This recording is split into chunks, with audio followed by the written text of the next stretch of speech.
These new revelations have emerged right now. How is this going to impact his testimony later on this week?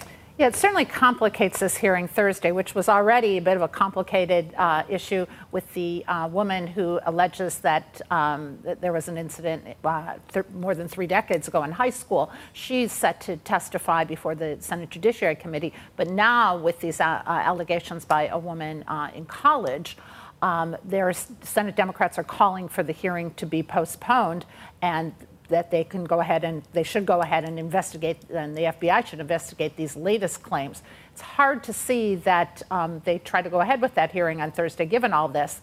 Again, with the midterms around the corner, everything now is going to be looked at through a political lens as well. It does sort of have the feel that this is starting to unravel. President Trump is standing by Mr. Kavanaugh at this point, but as more and more comes out, it certainly makes it much more complicated. So how much of a setback would it be for Donald Trump ahead of these midterm elections? And would it be a setback ultimately? Himself, he has been Teflon in things he's admitted to being much worse. Right. He has seemed to be Teflon, but you kind of look at the whole landscape in November. You've got both the House and the Senate in play, particularly the House.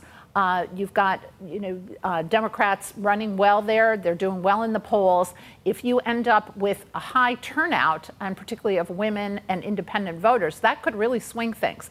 Midterm elections, the turnout tends historically to be much less than in presidential election years. But something like this, if women feel that these women have not been heard, that their testimony was not, that their allegations were not investigated, this could really be a way to charge up that turnout. And that's not something the Republicans want. So even if President Trump is standing by him, Republicans in the Senate may decide that this is not going to play well for them, and they may decide to go ahead and delay this. They had been pushing to keep moving this forward, but now with another set of allegations, it really does change the picture.